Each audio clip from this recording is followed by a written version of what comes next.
It might sound unusual, but I believe that we ourselves are often the root of our unhappiness, and the reason we don't achieve success can be traced back to our own personalities. Before you move on, spare me 2 short minutes to make this point. It's a quick one, I promise. The wealthiest people on earth are known to be human, just like you. But the difference is that they happen to obtain more valuable things in general than you. So the fact is that they were once like you and me. Then what was the technique used by them to kickstart their wealth? The key to understanding that is by deeply tracking their progress and steps. So I will give you 3 concepts that push us to poverty, struggle, or suffering. The first concept. This is what we mostly do, opposite to what they did. We overload ourselves with more ambitions and desires, making it harder to accomplish them. Having many ambitions is not wrong, but wanting all of them at the same time is the problem. Meaning, accomplishing all of them at once will cost us so much and take very long to happen. But rather, prioritize the main desire or ambition. Then, from that ambition, you can attract the rest of them. For example, at the start of your vision to make it something big, wishing for fame, success, and wealth at the same time will take longer and waste a lot of your time and strength. But if you could prioritize one of your targeted goals, such as fame first, then the chances of you obtaining the other two are greater because fame is the beginning of success and wealth precedes success. So we can safely state that first, try to be known for what is special about you, then charge people for it. And with persistence, you will be successful. And from success, the chances are great to be wealthy. Let us try to trace down the process of some of the richest people we might know to understand their technique. So Bill Gates became a millionaire at the age of 26. He first understood what he was good at. At the age of 14, he created his business, Data. But if Bill Gates, instead, was working on 2 ambitions, to develop the Data company and Microsoft company at the same period, it was going to be very hard to accomplish, or even impossible. But rather, he was patient. Though he had his dream, he focused on one company and gained knowledge and experience to make it as good as he could. Then, when he had the opportunity, he used his knowledge with the help of his colleague to create Microsoft. From Microsoft, he was able to invest in many more other companies, making him among the richest people on Earth. Let's trace down the process of Elon Musk. The richest man on Earth as of 2025, known as Elon Musk, became a millionaire at the age of 27 when he sold his first company, Zip2, for $300 million to co-found X.com in the year 2000, now known as PayPal. So he still went with one business or ambition at a time and poured more effort into each of them to reach his real ambition. Then from there, he was able to reach his dreams, SpaceX, then Tesla, and Neuralink. Then he skyrocketed and created more companies and invested in other companies. And he is now known as the richest man on Earth. And there are many more rich people out there who use the same technique. So how can you implement the technique they have used to start in life or help your existing business? You don't need to rush. Start with one ambition at a time. It might not be your final ambition, but think of it as the process to reach your goal. You must totally focus with all the ideas and strategies possible, and for that short period, try to work on it as if it was the only plan you had, though without forgetting your real ambitions or dreams. Then, when your business grows, you can use it to power the other ambitions. So, one ambition at a time. But before we continue, please consider the following. The theory of reality I will present operates within its own distinct framework and its own fundamental principles and rules, and is not directly comparable to established scientific disciplines such as physics and other established laws. This theory is based on its own unique perspective on reality. Therefore, whether one chooses to acknowledge or accept it, its influence has been present and relevant. This perspective suggests it functions as a principle that may impact our lives objectively, regardless of individual belief. Second concept, false power.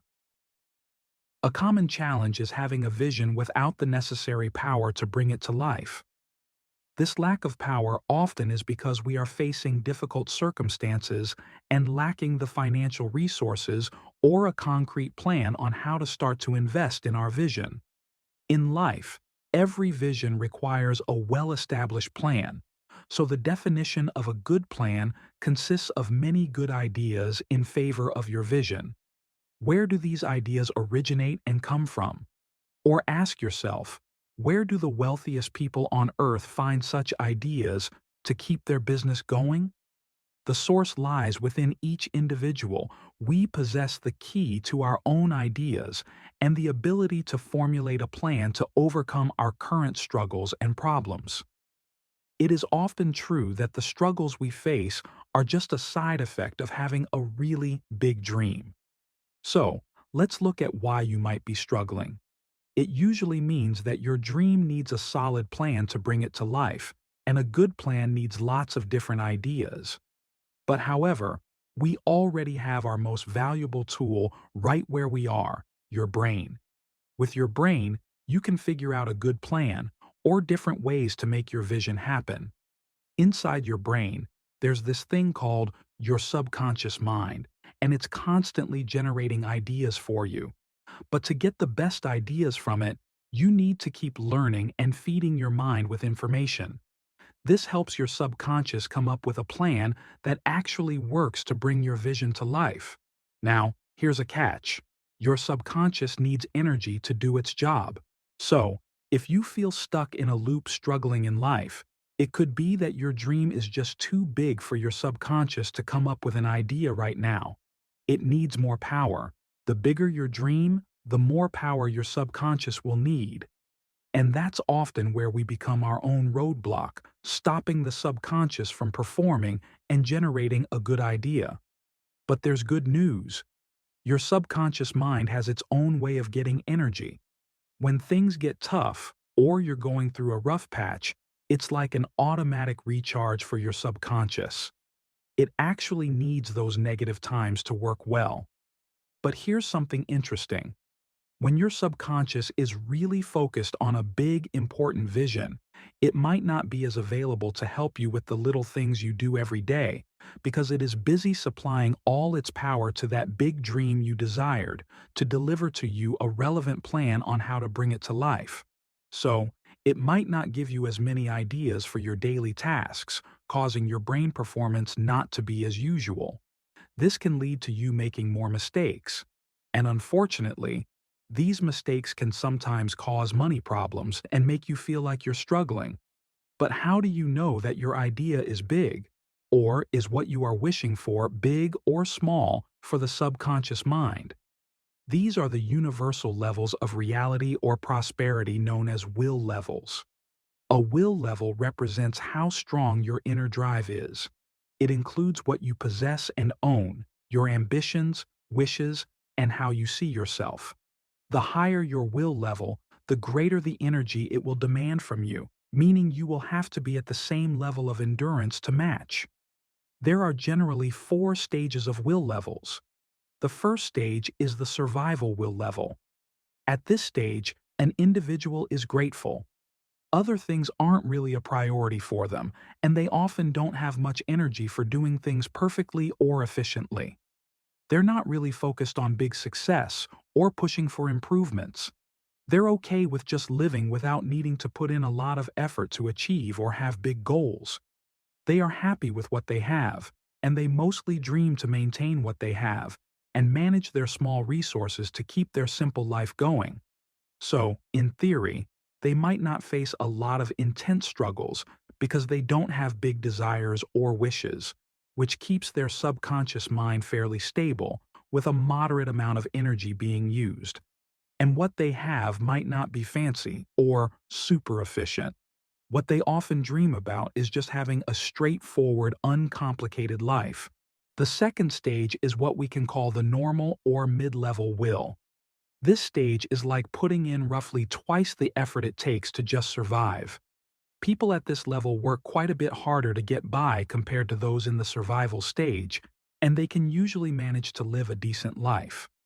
What they want usually revolves around the basics: their job, money, paying off debt, also getting good education. They're not rich, but they can generally live the way they want. You could think of this level as being somewhere in the middle between being poor and being wealthy, and you can often tell by the things they own.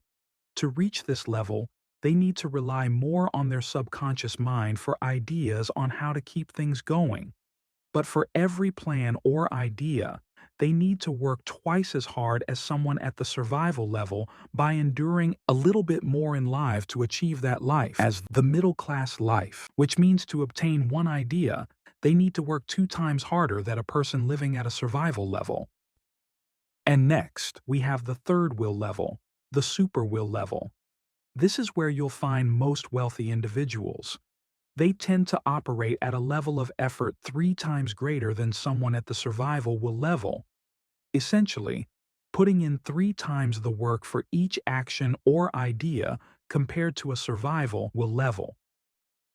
They have great possessions and are able to live as they wish without struggling about finances or material. And they rely more on their subconscious mind to keep up their status, wealth, reputation, and their source of income without wanting mistakes that can put their possessions at risk. So for every idea, they need to supply their subconscious mind 3 times more than humans at a survival will level by enduring a lot in their early life to generate an idea in the subconscious mind and reach their success. Next, we have the deity will level. At this level, people have a profound vision or idea that those at lower levels might not even grasp. Most individuals that reach this stage can't keep up. For them to operate at this level, there will have to face and endure what we can't imagine. And it is still a mystery what ability such a person that can tap into a deity level could reach to. Humans at this level might have existed in ancient times. And as for now, I do not know anyone who has reached this will level because they have to work 4 times as hard compared to an individual at a survival will level. And that's just for one idea. So to bring that idea to life, they need to have a lot of such ideas at a deity will level, and they rely heavily on their subconscious to keep up with their lives perfectly. So, it's not really important to focus too much on these different levels, but rather, what's important is to understand what level your dreams and goals are at. Getting to the next level always takes effort. This is because reaching success at higher levels means you'll need to work harder and be more enduring as you aim for the same level of your ambition. So, to figure out what level your ambition or dream is at, you need to ask yourself, what is the ultimate goal I want my ambition to reach?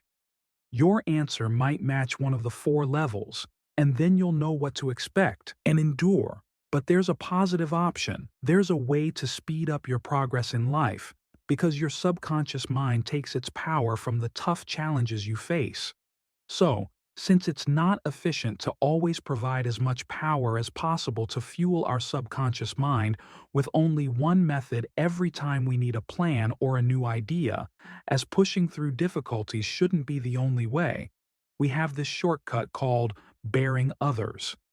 And that is possible when you help any human being by bearing their hard times, and in theory, helping someone in the present is helping yourself in the future. Think of the future as a parallel timeline affected by our present.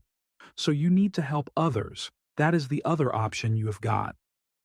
To supply our subconscious with extra power, so I say, if we believe that giving what is valuable to us to others will bring a loss and cause us to fall, then that fall is what you need to add momentum to your life.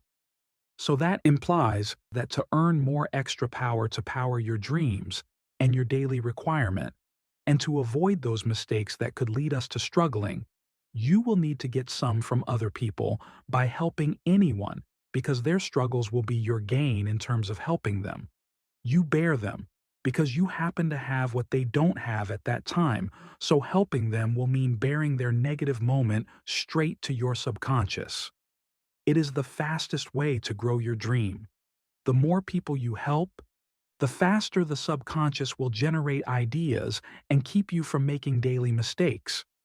The third concept contributing to our struggle is self-sabotaging. We irritate people much too often, meaning when you irritate people, it jinxes your progress, your dream, and your vision. Think of it this way. Your reality is a mirror. It only reflects what it sees. So irritating and upsetting people jinx your progress and your ambitions. And the jinx is you making more mistakes. So if you want to grow, consider not irritating people as much as you can. Let's take an example of successful people you know. They are civilized, they behave with respect for themselves, they upset fewer people, and the fewer people they have upset, the less their ambitions and dreams were jinxed. So, theoretically, when you upset people, it is a negative transfer of emotional force slightly similar to quantum tunneling in quantum physics. So the fact might be that you were wronged, but always remember to consider other people's feelings if you were planning to confront them. And always consider your progress and dreams before being taken by anger and interacting with people, which could cause a lot of damage. But rather, try to have a civilized conversation with them and let them know how they have deeply hurt you while maintaining your cool. So, what do you need to give yourself a better life is to first work on one goal at a time to avoid a long period of waiting for your dream to come to life. Next is understanding that when you face tough times or poverty, it is the result of your vision being bigger and your subconscious needing power to meet the expectations of your vision and being unable to perform all daily tasks because it is low in power. If you can, try to supply more power to your subconscious by helping others. And the last concept, always try to behave yourself when you are driven by anger. So these three concepts are the reason for our issues and struggles we face. It will take dedication and focus to adapt these three rules. So try them out, and in less than a month, you should start to progress. And don't forget to come back to the comments section to share your experience and what the process was like in your life. Again, this theory of reality operates within its own distinct framework and its own fundamental principles and rules, and is not directly comparable to established scientific disciplines such as physics and other established laws. This theory is based on its own unique perspective on reality. If this theory resonated with you, please let me know by liking and subscribing. Feel free to share your thoughts in the comments below. Thank you for watching.